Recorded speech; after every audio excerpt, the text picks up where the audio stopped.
It's going to take you, the people, to institute what you want, to educate the people in the community, to educate the people everywhere what we want, what we design, what we need, to educate the people to the need for change. Kyle Kulinski and the NazBol Vortex. Let's talk about it. So, we're going to go through a video by Kyle Kulinski to highlight moments that indicate he has begun an accelerated spiral down the NazBol Vortex and is now basically a NazBol who does little research in his current videos, gets mad at the lack of context, and punches left when there was absolutely no need to do so. Now, disclaimer, of course, I always did like Kyle. But ever since Bernie or Bust enforced the vote, he has really begun his accelerated spiral down the NazBol Vortex as he literally makes video after video after video, punching left when there's absolutely no reason to. No reason whatsoever. So, you may be wondering, what is the NazBol Vortex? Of course. So, the NazBol Vortex is a popular online term basically used to describe people with a mentality which spawns numerous talking points influenced by overly aggressive and uncharitable reactionary criticism. The end of the vortex, whether it spirals up or down, I don't know how vortexes work, produces people who are so far left they begin to advocate for uniting with people who are just as far right, as a matter of fact, probably even further to the right, which is also known as class reductionism. In a nutshell, basically. So this happened in the past where the left wing united with the rising Nazi party, which was filled with people who were right wing, using right wing populism as a mask to, gain power. Once they did get enough power, the Nazi party, they purged the left wing from the face of the planet Earth.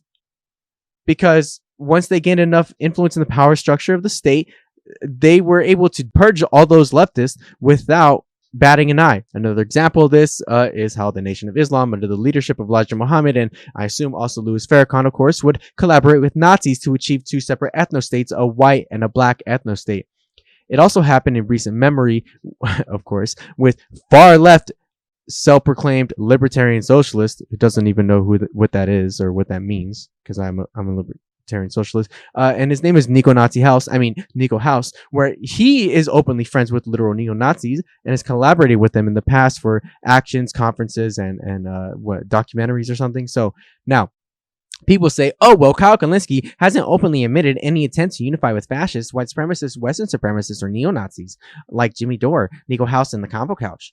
Well, that doesn't matter. Jimmy Dore irresponsibly platformed a Boogaloo Boy, and in addition to the zero pushback interview from the self-proclaimed leftist Jimmy Dore, he censored the firearms that this Boogaloo Boy had in the background of his feed, while Alex Jones, a far-right personality, interviewed the same person a few days later and didn't censor it.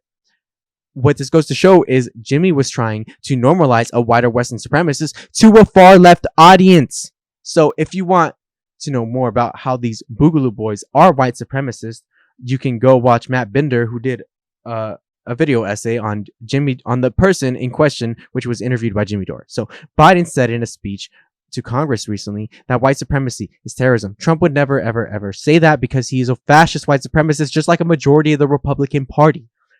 This is just one very anecdotal example of how liberals and conservatives are not the same, and especially those who are politicians, and how this whole NazBol mentality is very illogical and irrational. Now, the reason I'm doing this video is because people say, well, Kyle Kulinski isn't a class reductionist.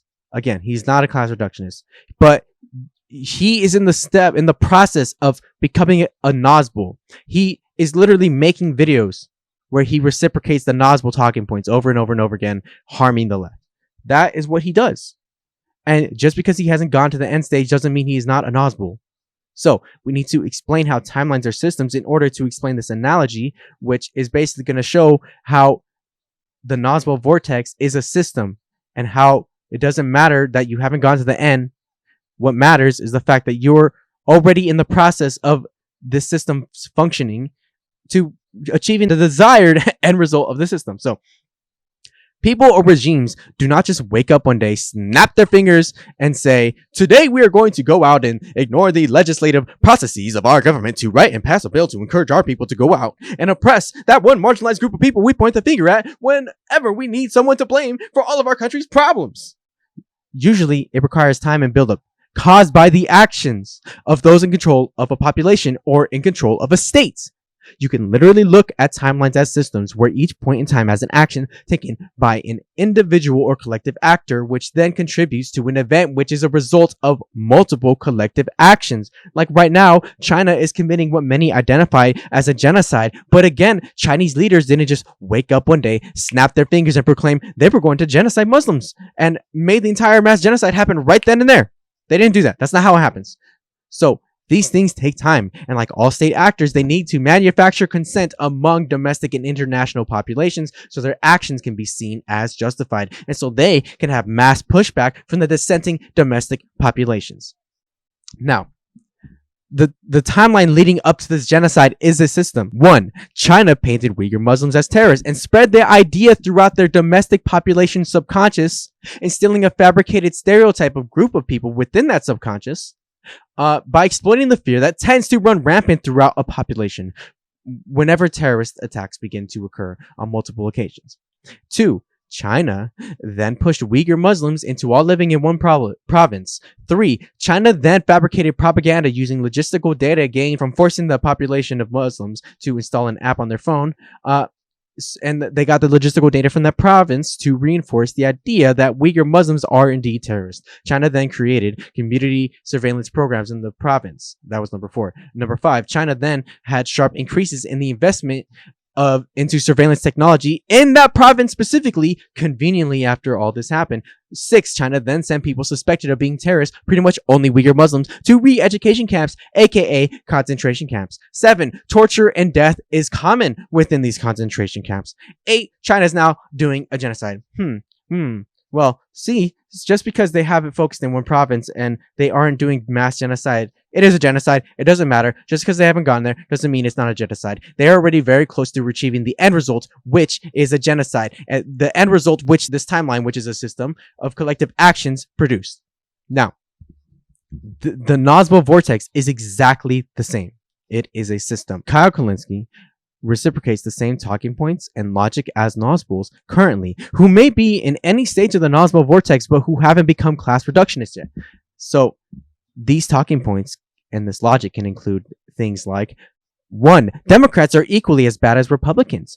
2. Democrats are fascist. 3. Incrementalism bad. 4. Progressives don't put everything on the line whenever they have the time to do it. 5. Progressive politicians aren't doing enough. 6. Free speech absolutism. 7, etc., etc., etc. There's many. Now, let's start the video because, yeah, I am done talking. Alexandria Ocasio-Cortez went viral again on Twitter. Somebody clipped this out of the talk she was giving.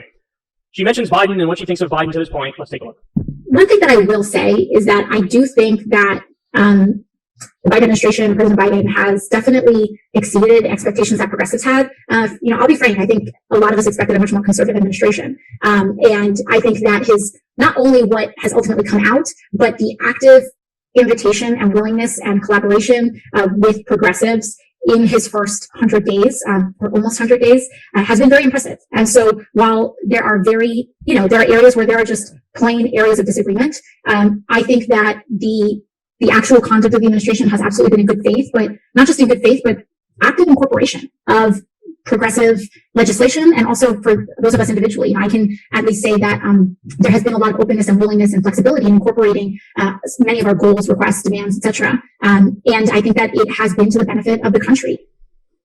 The sad reality is that I saw a new poll that said 95% of Democrats are satisfied with Biden to this point. So she's definitely reflecting the majority of Democratic voter opinion right now. Okay, but I would love to ask her a very simple question, which is, what exactly are you referring to with how he surpassed your expectations? What exactly are you referring to? Now, you can make the argument, the bar was so low that he cleared that super low bar by like a millimeter. Okay, that would be a fair argument, I guess. But I get the sense that's not what she's saying. She's saying he's doing a much better job than I expected. So what are the things you give him credit for? How is he doing a much better job? I thought about this a lot. I'm trying to be fair. I'm trying to be kind here. I'm trying to think about what she could be referring to. Maybe she's referring to the fact that the COVID relief package was bigger than expected. I know Biden apparently behind the scenes loved the fact that his COVID relief package is much bigger than what Obama's relief bill was a decade ago when we had the subprime mortgage crisis and the Great Recession. So he's patting himself on the back for being more bold than Obama. Maybe that's what she's referring to. Maybe she's referring to the fact that it has the child tax credit expansion, which is good, or some stimulus checks, which are good. or that Biden came out and gave a speech, didn't give a speech, but did a statement where he said, I support the PRO Act and Amazon needs to let voters decide in best morale Alabama if they want to union. Maybe these are some of the things she's referring to. If the argument is he's better than Trump, okay, congratulations, that's the lowest bar of all time. But let's get serious here. In no way, shape, or form is he embracing any of the defining left-wing policy goals. He just isn't. He just isn't. He didn't fight for the $15 minimum wage. I mean, don't get me started. Medicare for all is dead and gone. He said he would freaking veto it if it came to his desk.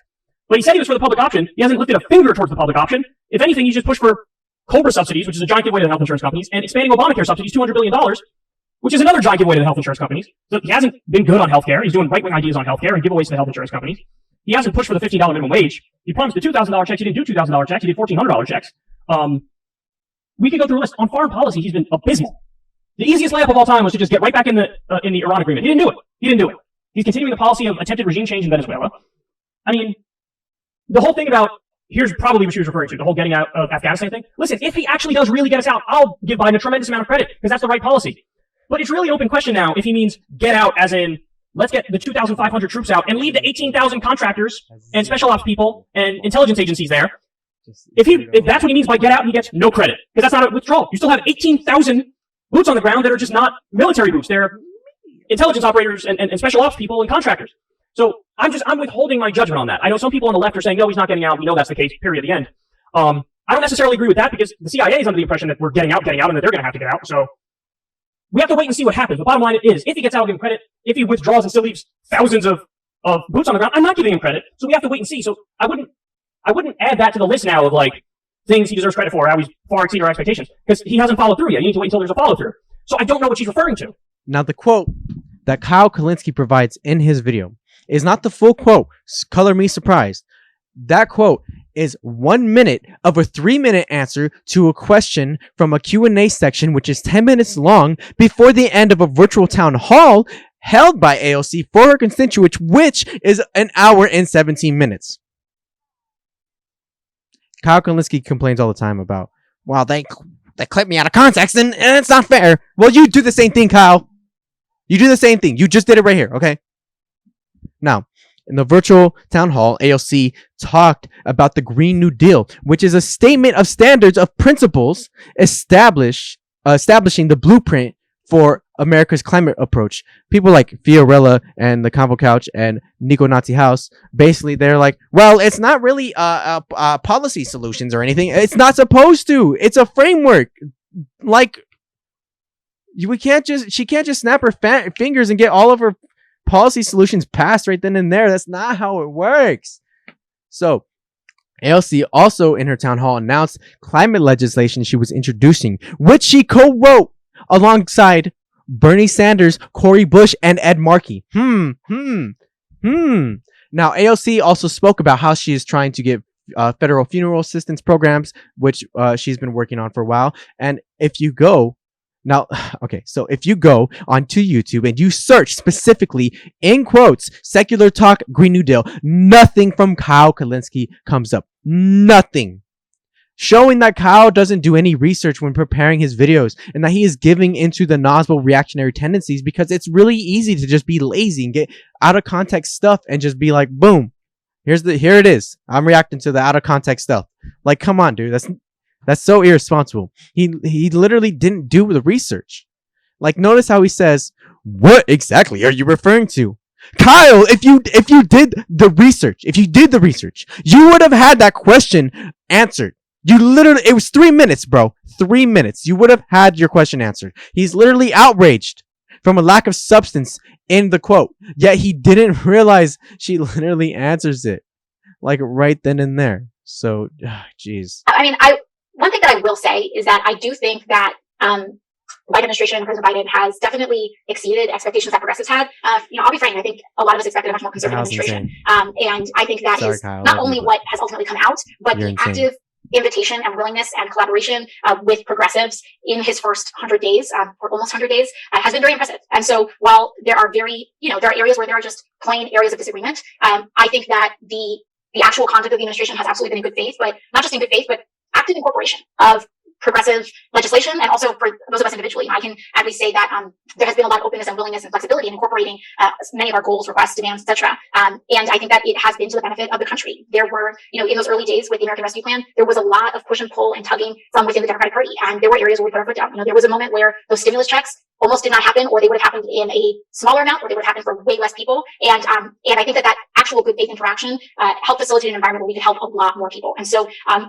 think that it's been good so far. I still think that it's quite early because when it comes to some of these big things that have been passed, it's pretty much been the COVID bill. And so we're in the process of shaping the infrastructure bill. But I think that the infrastructure bill will be a key indicator on if the administration is keeping or raising its ambitions, or if that ARP was a one and done situation and that we're going smaller. I do think that the infrastructure plan is too small, but I think that his vision was right. I think that what he advanced as some of these key goals were the right ones and they were admirable ones. But I have real concerns that the actual dollars and cents and programmatic allocations in the bill don't meet the ambition of that vision of what's being sold. And so our job and what we're trying to do is really help the Biden administration in expanding that. And if we're able to do that, I think that's strong, and I think that's a really strong indicator. In terms of cohesion of the Democratic Party, I think surprisingly, at least to me, I sense there has been a lot of collaboration in the House, given our razor thin margin, but I do think that the majority of the tension within the Democratic Party lies in the Senate. The decision by 8 senators to vote, against allowing, to vote against Senator Sanders' procedure that would essentially override the parliamentarian and include a $15 minimum wage in the ARP was extremely disappointing. And I think that there was this misperception that it would just be maybe 2 senators, but the fact that it was 8, I think is quite shocking to a lot of people. And I think it's a dynamic, especially when we are kind of done with our second reconciliation bill, could potentially just add a little bit more to that tension. And so how we resolve that is going to also be a key test. She literally says, most people thought, and most people did think, that the Biden administration was going to be much more conservative than it already is, given Biden's track record in the Senate and his constant pandering to left-right unification. AOC talks about the stimulus checks, and she is correct in the fact Biden pushed for progressive inclusions to that stimulus.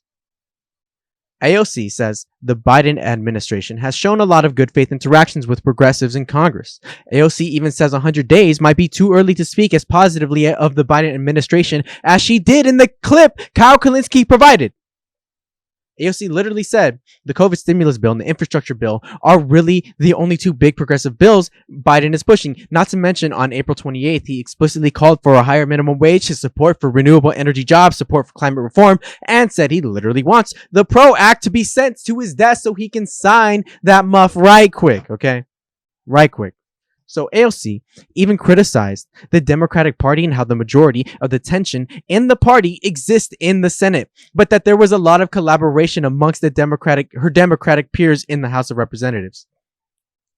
AOC even said she was disappointed we had 8 Democratic senators vote down the $15 minimum wage, but because she did it on a town hall to her constituents, she was able to say that. Whereas if she went on CNN, MSNBC, or The View or something, she would probably either not say that or say something even more watered down than that. And come on, everyone hates Kristen Sinema. It's almost universally accepted that she sucks because of her, her cute little voting down of and screwing of the poor people. So yeah, just because AOC doesn't say these types of things on big platforms, Kyle Kulinski and the NazBols go, she said Mama Bear. Like, she's pandering to a different audience, man.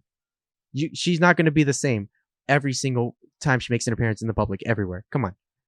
It's optics 101. So now, to be fair, Kyle does speculate what AOC could be referring to, which she again did in the literal primary source video, which I provided. But then he starts saying Biden wanted to expand the public option is a right-wing position. Excuse me? No. That is the opposite of right-wing. That is objectively more of a centrist position, because no right-winger genuinely wants Medicare for all in this country, because they literally think it is a communist or socialist policy. Additionally, Kyle behaves as if Biden not supporting one progressive policy means Biden doesn't support any progressive policy, or that even if Biden had an entire progressive agenda but excluded that one Medicare for all from that agenda, Biden would still be considered a bad guy overall. It is 100% valid to criticize the Dems for not delivering on their promise for $2,000 stimulus checks, because they did promise that over and over and over again. especially on campaign trails, but to take those two aspects of a bill, which has a larger scope of good policies included, is delusional and uncharitable and just bad political commentary, because it shows how even if progressives get incremental amounts of legislation, Kyle Kulinski will not be happy because it doesn't go far enough and get that one extra $600, when in fact it will be thousands of times harder to pass bills that are even more radical than those watered down bills the liberals and the right already thinks are radical. So even AOC in her virtual town hall, the quote is from, says how 2 years ago the Green New Deal was seen as too radical and too ambitious, but that Biden is outwardly supporting climate reforms. That shows that how if AOC had included more radical demands in the first Green New Deal, not only would it probably not pull as well, but it would take longer for the broader voting base in America to accept progressive solutions to the existential climate crisis, because the broader voting base is majority liberals and conservatives. Literally, it's an example of how her appealing to liberals and climate advocates appealing to liberals have gained support from both the liberals and the president, showing they don't need, and even in some cases, some Republicans, because some Republicans do support renewable energy because of jobs and their fake working class support. So this shows that the AOC and the squad in them don't need to force silly votes or demand frivolously demand progressive politicians uncharitably and viciously scrutinize the Democrats when it is not necessary, because it probably would have taken much longer to gather this support for climate reforms if that kind of behavior and strategy was the societal norm. Kyle was right that Biden should have gotten back in the Iran nuclear agreement. Of course, Kyle was wrong in saying Biden is continuing the policy of attempted regime change in Venezuela. Biden is still openly acknowledging Guaido as the opposition candidate, but he's going out of his way to continue Trump's maximum pressure campaign on Venezuela because Venezuela isn't at the top of his list of priorities. Now, of course, Biden is still very bad for that, of course, obviously, but it is uncharitable to assume Biden is briefing with the CIA on a daily basis to get updates specifically on Venezuela, amongst the number of things the CIA is probably infiltrating or having missions, their operatives doing missions on. So this is because this is a real thing. I mean, I have a book right here, Price of Power, pretty much proves that they do this type of stuff. But yeah, amongst the myriad of stuff, Venezuela is definitely not the top of his list of concerns. Now, AOC did not refer to Biden getting out of Afghanistan. And even then, that isn't the right policy, like Kyle claims. When America overthrew Saddam Hussein in Iraq, for example, we didn't know what to do because the military and the Pentagon did not have a plan after they succeeded. No contingency plans, no nothing. So if they would have just simply left after toppling Saddam, the country would have descended into anarchy or chaos or violence. What did happen was when America simply pulled out most of our troops from Iraq, basically almost doing the same thing, but, after doing some contingency and installing some leader, basically a few days later, that newly installed puppet leader had begun using the Iraqi military to basically commit a mass genocide against the other rival majority ethnic group in the country. And I believe the majority ethnic groups were the Sunni and the Shiite Muslims. I could be wrong, but I'm pretty sure that's what it was. So because of that, ISIS basically displayed what is known as accidental guerrilla theory. Have a book on that too, where instead of recruiting members by promising revenge on the American military for shooting up their village or towns, they recruited members by offering revenge on the Iraqi military for committing mass genocide against their culture and their people. The same thing that they were doing when they were getting recruits during the American invasion. So under Bush, and Cheney, well, specifically Cheney. let's be real, he ran things. So if America just straight up pulled out of Afghanistan without any plans to stabilize the region before America leaves, then America basically would have basically destroyed that country without lifting a single finger to help that country rebuild before pulling out. And it drives me crazy because listen, guys, when we co-founded Justice Democrats, the whole point was to get a Tea Party of the left. Okay, so Kyle always claims. He does this cop-out claim that the original goal behind the creation of the Justice Democrats was to ultimately become a Tea Party equivalent of the left. So now Kyle keeps, again, using this over and over and over and over again in all of his videos as a cop-out to literally just mirror the literal tactics of the Tea Party, despite the Justice Dems and the Tea Party not being comparable in the grand scheme of things overall. Overall, they are not comparable. Now, the Tea Party's original goal was to infiltrate the Republican Party and push it further to the right. That is what the Justice Dems are doing. Now, this is where Kyle goes overboard. because Kyle basically he wants literally the behavior of the progressives to be absolutely 100% parallel to those of the far right, crazy green eggs and ham breeding, filibustering Ted Cruz Tea Party members. Like, he wants stuff like that, and he won't outwardly say it, but it's very clearly implied. So the Tea Party had an already built foundation that the Justice Dems didn't have. The Tea Party had the full support of Glenn Beck, who was at one point one of Fox News' most prominent hosts. Literally the support of a person directly connected to the most viewed news television station and network in the entire country, probably in the entire country's history. Now, they're probably breaking records every day. Now, this part of the foundation is important because Fox News gets literally more viewership than Cenk Uygur and Kyle Kulinski combined. Not dissing them, of course. They're great for what they've done for the left, but that's just a fact. It's a fact, okay? The Tea Party had an entire pocket of the voting population they could rely on as well. And I'm referring to most religious groups, especially Christian evangelicals. Now, the Tea Party also had the full support of a conservative lobby group called Freedom Works. The full support of a lobby firm. Come on. Justice Dems don't have that. Freedom Works literally read leftist literature and historical literature to learn how to literally do direct action, because direct action has been transformed and inspired by oppressed people, and oppressed people are usually leftist. So this is incredibly dangerous considering Kyle wants to replicate this, but on the left. Like, the situations are not comparable. We can't replicate the Tea Party. It's not possible, and it'll walk back so many of the progress, so much of the progress we've gotten so far. Now, the Tea Party didn't invent direct action. They just have more resources than the left. And this is why they're not comparable, because the left could, they could never have these resources when we start things. Like, it's not possible. We have no support. This makes their direct actions of the right more effective. So not only that, the Tea Party literally had billionaire donors backing them since the beginning too. So they had money to fund other direct actions in their aggressive approach towards pushing their party further to the right. We literally cannot risk the very little success we have had as a movement, because this is not the game. This is not a game. Yes, we have lots of money when we pull it all together as the left, but the right can raise that money faster with a infinitesimal margin of what the people power that we have. So they are more, because the right wing is more easily exploitable. No offense, but they're more easily exploitable, and it's more easy to manufacture consent, especially when using fear. So the Tea Party themselves have compared their movement to a hostile takeover, and the difference between the right and the left is that the left doesn't have the resources or influence necessary for hostile takeover, which is the type of logic that drives Kyle and all NazBols' visceral hate towards progressives and Congress for not going far enough or risking the progress they are making or have made to normalize progressivism amongst their peers and the liberal voting population. The left just can't do a radical push of brute strength. It's just not possible. We can't do it. You need to stop, Kyle. You need to stop. AOC and all the Justice Democrats are supposed to actively be hostile to Biden, even if Biden was doing a good job. Your job is to say, here are the things you're not doing, and you better do it, and there are going to be consequences if you don't do it. And you use your leverage, and you use your power, and you use your megaphone, and you fight relentlessly, because you're supposed to care more about the policy issues than any individuals or party loyalty. And she doesn't. She just doesn't. She just doesn't.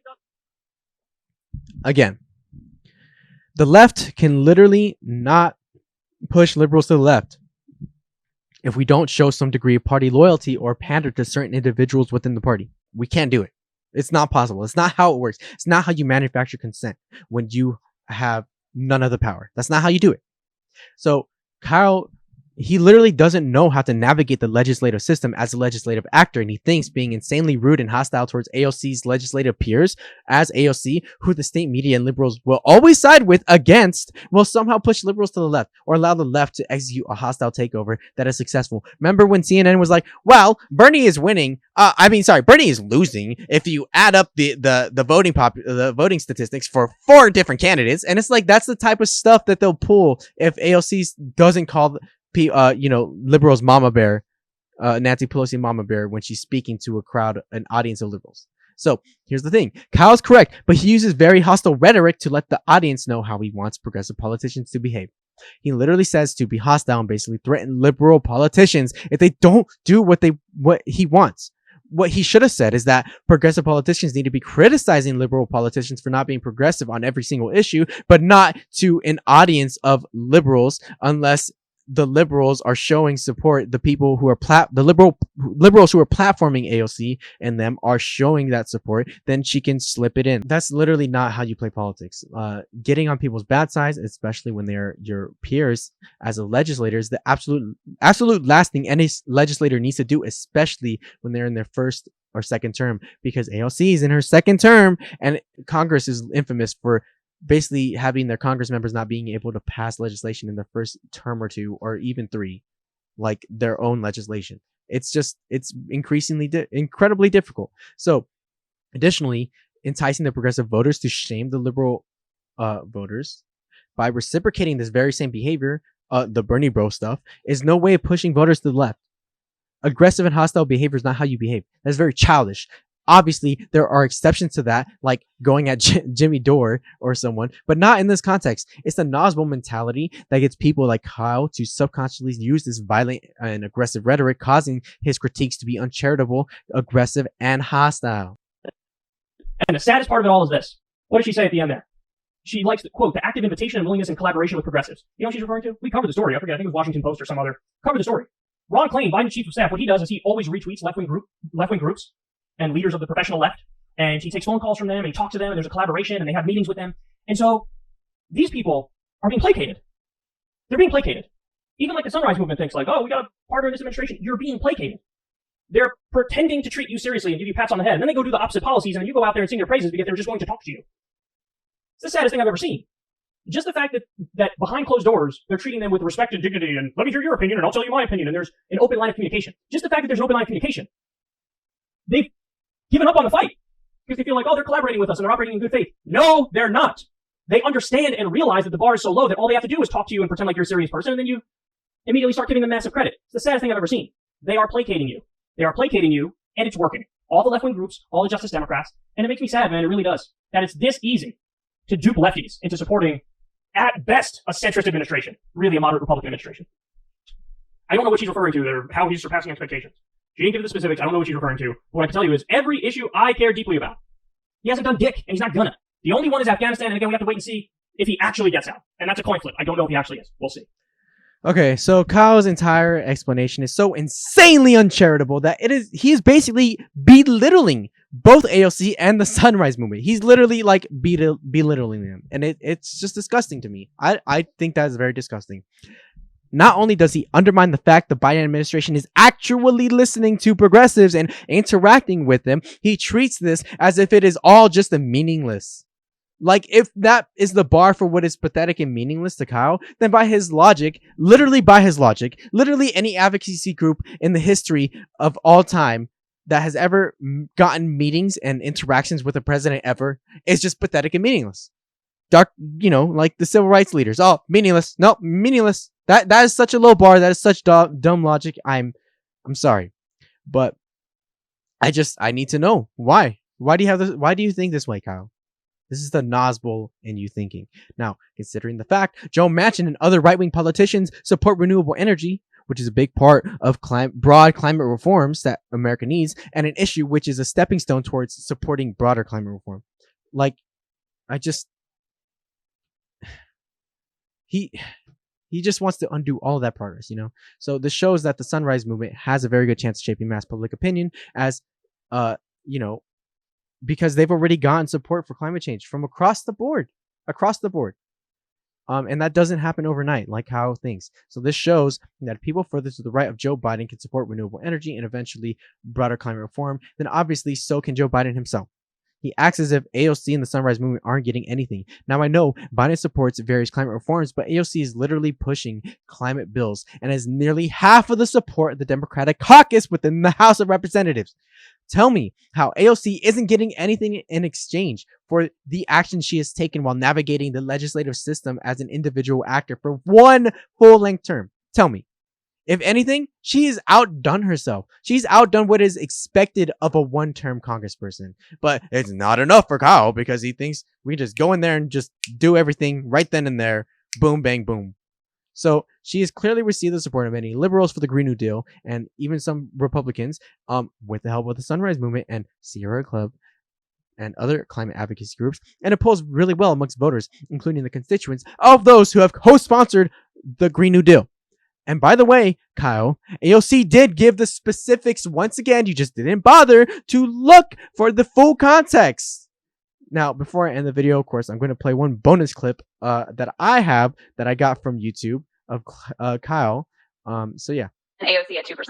So there you go. By the way, shame on her for plummeting to 2%, blowing all of the name recognition. She had potential. Had to.